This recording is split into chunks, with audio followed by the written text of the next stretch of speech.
আসসালামু আলাইকুম প্রিয় প্রবাসী ভাইরা, কেমন আছেন সবাই? আশা করি আল্লাহর মধ্যে অনেক অনেক ভালো আছেন। তো প্রবাসী ভাইরা যারা সৌদি আরবে নতুন আসবেন, একেবারে নতুন আসবেন, তাদের জন্য আজকে কিছু সতর্ক বার্তা করে দিবে। এবং আপনারা দেখতে পাচ্ছেন যে আমি একটা বস্তা গায়ে দিয়ে দাঁড়িয়ে আছি। এটা অনেকের কাছে বস্তা মনে হতে পারে বা কেউ কেউ জ্যাকেটও মনে করতে পারে। তবে আপনারা বস্তাও এখন বলবেন এই কারণে যে ভাই গরমের ভিতরে কেন আপনি এই জ্যাকেটটা গায়ে দিয়েছেন, সেটা নিয়ে আজকে আলোচনা করব। যারা নতুন আসবেন তারা সম্পূর্ণভাবে মনোযোগ সহকারে দেখবেন। এই ভিডিওটি আপনার জন্য অবশ্যই উপকারে আসবে। এই ভিডিওটি আপনি দেখলে আশা করি আপনি বুঝতে পারবেন যে এই ভিডিওটি কেন তৈরি করা হয়েছে বা আমি এই জ্যাকেটটি এই গরমের ভিতরে কেন গায়ে দিয়েছি।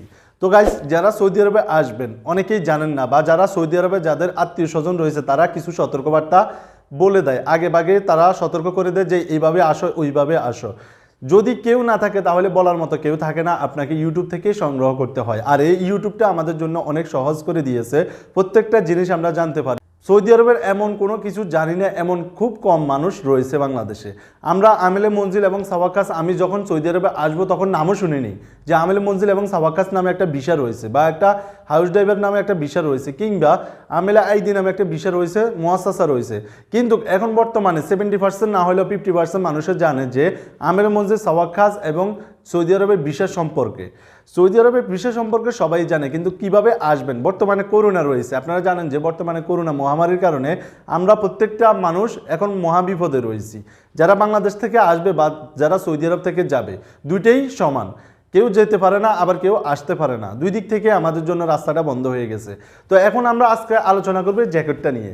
এই জ্যাকেটটা আমি গায়ে দেওয়ার কারণ হচ্ছে এটা, আপনাকে আমি বুঝাচ্ছি যে সৌদি আরবে যখন আপনি আসবেন বা আসার চেষ্টা করবেন, আপনি একটা জ্যাকেট ক্রয় করবেন। জ্যাকেটটা যতটুকু মজবুত হবে ততটুকু আপনার জন্য ভালো হবে। কারণ কি, আপনি জানেন যে এই জ্যাকেটে রয়েছে অনেক গরম। এই জ্যাকেট কিনতে হবে তেমন না, বা আমি এই জ্যাকেট সম্পর্কে লিকচার দিচ্ছি না যে এই জ্যাকেট ভালো। আপনি যে কোনো দোকান থেকে ভালো একটা জ্যাকেট কিনবেন, কিংবা আপনি চাইলে কিন্তু একটা কম্বল সংগ্রহ করে, যদি আপনার টাকা পয়সা কম থাকে, জ্যাকেট কেনার যদি আপনার সেই সামর্থ্য না থাকে, তাহলে একটা কম্বল নেবেন ছোটোখাটো। দেখবেন যে অল্প দামের ভিতরে কম্বল পাওয়া যায়। আপনি এটা কিনবেন কেন এবং এটা গায়ে দিবেন কেন, এটা কিন্তু অনেকেরই প্রশ্ন থাকে যে ভাই এটা কেন গায়ে দিব, বা এটা গায়ে দেওয়ার কারণ। আপনারা যারা নতুন সৌদি আরবে আসবেন, একেবারেই নতুন, কোনো রকমের সৌদি আরব বা অন্য কোনো রাষ্ট্রে আপনি ভ্রমণ করেননি, তাদের জন্য এটা। তো আপনি যখন একটা জ্যাকেট ক্রয় করবেন, এই জ্যাকেটটা আপনি ক্রয় করলে আপনার আর ঠান্ডা লাগবে না। আপনার শরীরে যখন থাকবে তখন ঠান্ডা লাগবে না।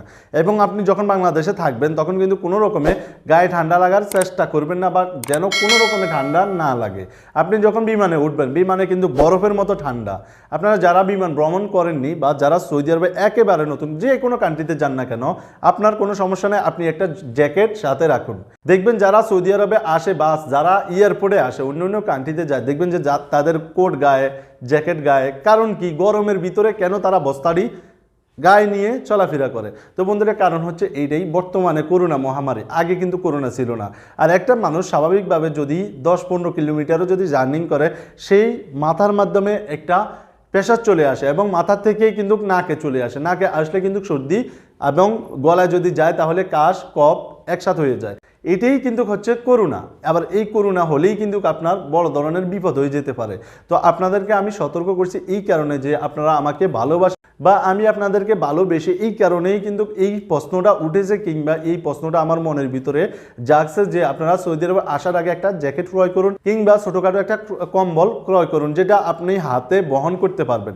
দেখবেন আপনি যখন সৌদি আরব কিংবা অন্যান্য কান্ট্রিতে আসার জন্য লাগেজ নেবেন, হাতের মধ্যে কিন্তু একটা হ্যান্ডব্যাগ থাকবে। ওই হ্যান্ডব্যাগের ভিতরে আপনার যদি গরম লাগে তাহলে হ্যান্ডব্যাগের ভিতরে সংগ্রহ করে রেখে দিবেন। আপনি বিমানে ঢুকবেন, ঢুকার সাথে সাথে দেখবেন যে ঠান্ডা হাওয়া, ঠান্ডা হাওয়ার সাথে সাথে এমন ঠান্ডা হাওয়া দিবে আপনাকে, একেবারে পুরা শরীর শীতল হয়ে যাবে। তখন আপনি কি করবেন? কোথায় পাবেন জ্যাকেট? হয়তো বা আপনাকে কম্বল নাও দিতে পারে। অনেকেই প্রশ্ন করবে বা অনেকেই বলবে যে ভাই বিমানে তো কম্বল দিয়ে থাকে। প্রত্যেকটা মানুষ কম্বল পায় না, কিছু কিছু সংখ্যক লোক কম্বল পায়, বা শীতকালে মানুষকে কম্বল দেওয়া হয়। বেশিরভাগ ওই বিমানগুলোতে কম্বল দেয় না। আপনারা যারা জ্যাকেট কিনেনি বা জ্যাকেট নেই, একেবারে সস্তা হলেও ভালো কোয়ালিটির একটা জ্যাকেট কিনবেন। একেবারে সস্তা, কোনো সমস্যা নাই। আপনাকে কে দেখে হাসবে বা কে দেখে কাঁদবে এটা চিন্তা করবেন না। আপনি আপনি আপনার চিন্তা করবেন। আপনি কোনো রকমের মানুষের চিন্তা করে আপনি চলাফেরা করবেন না। আপনি সৌদি আরবে এসে আপনি কোনো কাজ করতে দ্বিধাবোধ করবেন না যে আমি এই কাজ করলে মানুষে কি বলবে, এরকম কোনো চিন্তা ভাবনা করবেন না। আপনি যেই কাজ পছন্দ হবে সেই কাজ করবেন। আপনার দরকার টাকার। এই দেশে যখন আপনি আসবেন, সৌদি আরবে আপনার আসার মানে হচ্ছে যে আপনি সৌদি আরবে কিছু টাকার জন্য আসছেন, কিংবা আপনি যখন প্রবাস ভ্রমণ করবেন তখন আপনার এটা বোঝা উচিত যে আমি তো প্রবাস জীবন ঘুমিয়ে ঘুমিয়ে কাটিয়ে দেওয়ার জন্য আসিনি। আমি সৌদি আরব বা অন্য অন্য কান্ট্রিতে এত কষ্ট করে আসছি, এত টাকা খরচ করে আসছি, আমি অবশ্যই কিছু টাকা পয়সার জন্য আসছি বা আমার ফ্যামিলিটা যেন সুখে থাকে। আপনারা যারা বাংলাদেশে রয়েছে অনেকেই বলে যে ভাই সৌদি আরবে আইসেন না, বা অন্য অন্য কান্ট্রির কথা বলে যে ভাই ওইসব কান্ট্রিতে যেন না, সমস্যা রয়েছে। বাংলাদেশে কি করবে, বাংলাদেশে কি রয়েছে যে বাংলাদেশে করে কুলে খাবে? কিছুই নেই। বাংলাদেশের সব কিছু দুর্নীতি, সব কিছু রাহাজারি, সব কিছু ছিনতাই করে সব শেষ করে দিয়েছে যারা বর্তমানে শিক্ষিত রয়েছেন। আজকে অনেক কথা আমার মনের ভিতরে থেকে জেগে উঠছে এই কারণে যে প্রত্যেকটা মানুষ, শিক্ষিত মানুষগুলো আজকে অসহায়। তারা এমন একজন মানুষ আমাকে একবার প্রশ্ন করেছিল যে ভাই আপনার কাছে কি কোনো রকমের ভিসা আছে কিনা। আমি মাস্টার্স কমপ্লিট করেছি, আমি কম্পিউটারে A to Z সব কিছু জানি, তাহলে আমার জন্য কি কোনো রকমের কোনো ভিসা হবে কিনা? এটা কিন্তু আমার জন্য একটা অসম্মানের প্রশ্ন হয়ে গেল। মানে আমাকে অসম্মান করলো না, এটা আমার দেশকে অসম্মান করা হলো।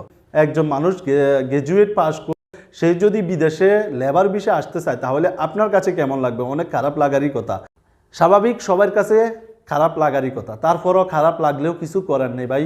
আমাদের দেশ এমন একটা পর্যায়ে চলে গেছে যে আমরা কিছু করে খাবো সেটা কিন্তু হবে না। আমরা যদি সঠিক পথে চলি তাহলে কিন্তু আমাদের পিছনে বাঁশ রয়েছে হাজার হাজার, মানে যে কোনো মুহূর্তে আমাদেরকে বাঁশ দেওয়ার সম্ভাবনা রয়েছে, বা যে কোনো মুহূর্তে আমরা শিকার হয়ে যেতে পারি। কাদের শিকার হব? দুর্নীতি করে বা যারা চাঁদাবাজি করে তাদের শিকার হয়ে যেতে পারি। আমরা একটা গাড়ি নিলাম, ছোটোখাটো একটা গাড়ি নিলাম, চালালাম, গাড়িতে আবার ট্যাক্স দেওয়া লাগে, রাস্তার ট্যাক্স। এরপর আমরা ছোটোখাটো একটা হকারি দোকান নিলাম, সেখানেও ট্যাক্স। তাহলে আমরা যাবোটা কোথায়? আমাদের কি দেশ রয়েছে? আমাদের দেশ নেই। তো বন্ধুরা, আপনারা যারা যেই কান্ট্রিতে যেতে চান না কেন, মনের ভিতরে গোসা নিয়ে আসবেন, মনের ভিতরে রাগ অভিমান নিয়ে আসবেন, তাহলে কিছু আপনি করতে পারবেন। আপনি কোনো রকমে মন ক্লিয়ার করে সৌদি আরবে আসবেন না, তাহলে আপনার রাগটা থাকবে না এবং ইনকামের আপনার কোনো রকমের রাস্তা হবে না।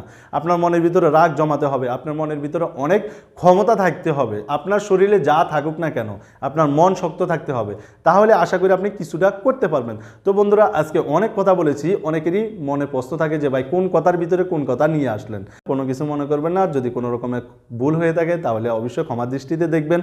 যারা সৌদি আরবে আসবেন, আসার আগে একটু পোশাক আশাক পরিবর্তন করে আসবেন, একটু সুন্দরভাবে আসার চেষ্টা করবেন যেন কোনো রকমে আপনার গায়ে ঠান্ডা না লাগে, সেই চেষ্টা করে আপনি সৌদি আরবে আসবেন।